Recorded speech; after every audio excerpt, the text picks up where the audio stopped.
with another episode of My Car Story. And today I'm with Bob. Bob, your last name? Lamping. And Bob, what did you bring here? What year, make, and model? I brought a 1967 Ford Mustang.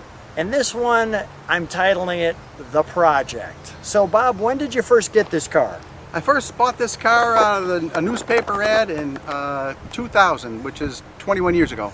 21 years ago, come on with me, and when you first saw the car, it didn't look like this. So what happened was, as I understand the story, you love all cars. It didn't have to be a Mustang, but how does the story start? That's right. The story started where I was looking for a project. I wasn't too particular on what kind, but I saw this Mustang convertible in the newspaper, and my wife and my daughter came. We went to go look at it. I worked out an arrangement with the original owner, and I took it home, and it was all in original shape. It was your typical original Mustang with a lot of rust, and I started working on it from there. And now I know it wasn't a GTA to start with, so some people would call it a tribute or something like that, but this one, when I saw it at the car show, is so period and well done. How long did it take you to do the complete restoration? I took 5 years to complete it. Wow. It was originally a sport sprint model, which had a GT hood and some other miscellaneous components. So I always wanted a GTA, but they were out of my price range. I wanted to keep it as original as I could, but I just love the stripe and the GTA symbol. So I saw an article in a magazine that said create your own GTA, so kind of that's what I went after, that look. Well, not so much the performance, but that look. Let's open up the hood, shall we? While we've got it in the sun. It's the original, it's a 289, all stock. Give that a little straighten out. But even like how you put the Mustang powered by Ford, you just did everything so right. I love this sway bar and everything there, the correct blue Ford color, and you keep it so well. I was just so impressed. Yeah, I like paying attention to detail. Yeah, it fits my work background. Well, tell me what you used to do. I was a mold maker in a tool and die industry for my career. You can't mess those up, right? No, you can't mess up the molds. You have to pay attention to detail. Yeah, so. And all of the proper markings, you know, the horns. Tell me about the sport lamps. It didn't probably come with that. No, I bought the headlight, the GTA fog lights. Yeah, I reconditioned the grille. I put a little speckle in the paint on those on the GTA here on the. Nice. Yeah, I could see that. The sun just came out. Doesn't really have, but I wanted to stay stock with it. I didn't want any aftermarket parts on it. Got it. Or stay period correct. Well, we're gonna start it up right now, and we'll give it a little idle, and then we'll give it maybe one good rev to listen to that 289. While I'm back there, since it's a little bit darker where the taillights are, we're gonna step on the brakes.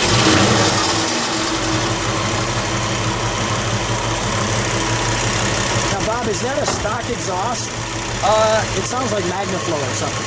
It's a different exhaust. Let's hear it. It's dual exhaust with, I think they call them turbo mufflers. Turbo mufflers. But I had the GT tips with the balance. Yeah, we're going to turn it around just a second. Can you step in there for just a second, hit the brakes for a moment? I want to show the taillights. Now, was it sequential in 67? No. Okay, 67 wasn't sequential. Okay, we'll take our foot off the brake. Give me a little rev, if you would, please. Give me a good one. One more time. That is awesome. And we will turn it around. And this here's my favorite view of this car, is the tail. Because these tail lights, and I'll show you this from the side, have this wonderful indentation. It was just such a neat move. And Bob, you were sharing you enjoy the hunt. Tell me about that. I could see the original tips here. Yeah, looking for parts. I always opted for OEM parts whenever I could find them. And they're not always easy to find. Let's open up the trunk here. We don't have a ton of trunk and treats, but we've got something for you. And show them how that gas cap works, if you would. Yeah. Just push up on that. And it comes like that. So classy. So here's our build sheet. And our 67 Mustang. And this is actually the original.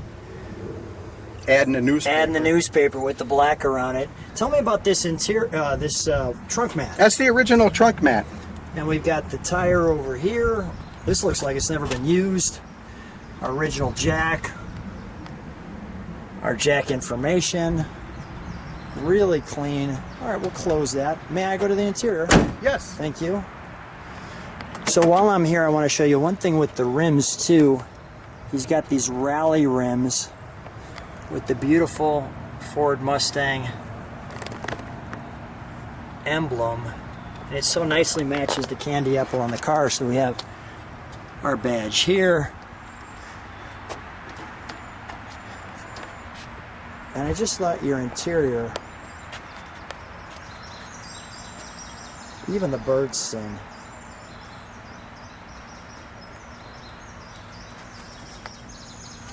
And being a GTA, the A would stand for automatic.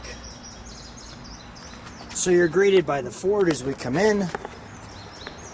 You have the wonderful pony bench seats there.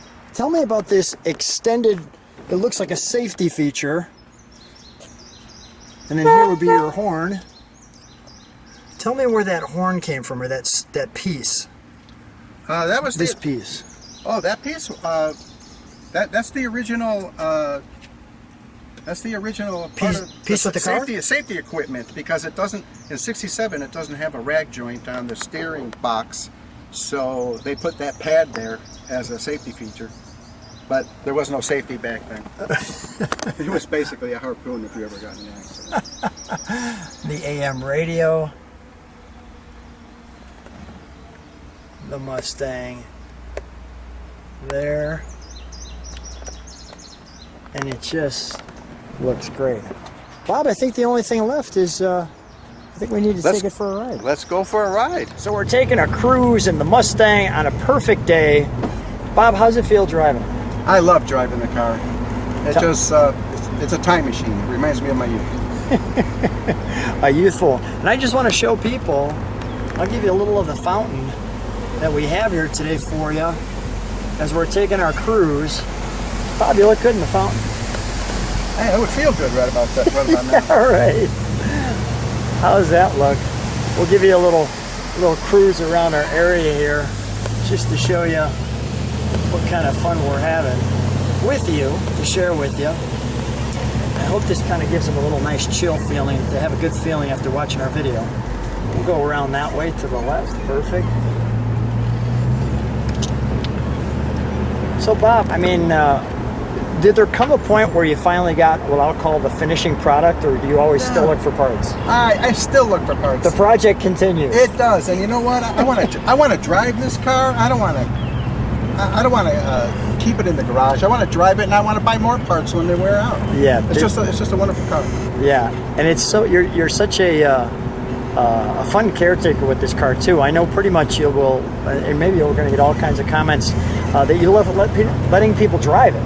Oh, absolutely. I think it should be shared. Yeah, shared with people. If people have an interest in it, and I like their personality, take it for a ride. Tell me, how did you get that personality? Because I have the same kind of mentality where I like sharing the cars and sharing the experiences. I had a happy mother, and I always wanted to be like my mother. So, you know, that's great. That's great. I don't get excited about life. Perfect. Yeah, take it as it comes. We'll show people a little of this view we have today as we're driving. This is just a great day, right? It's beautiful out there. What a wonderful, wonderful car. And a great sound. Yeah, I love the way it sounds. I think it's just great. Well, Bob, so much fun. What a treat hanging out with you. What a treat hanging out with you and getting a chance to share the car. Thanks so much for being on My Car Story. Oh, you bet, Lou. Nice meeting you too. Thanks.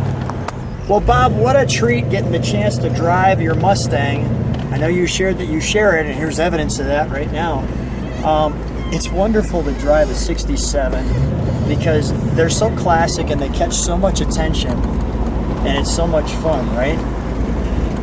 How do you, when you park this thing and put gas in it, how do you actually get to the point where, do you have to give yourself an extra 10 minutes or something when you put gas in it just to answer all the questions? Yeah, I do. I do. I kind of got to get geared up for putting gas in it. For talking to people, because some people like to get out and take pictures, and I tell them, go ahead and get in. I'll take your picture for you. My pleasure. Well, what a fun time driving your car.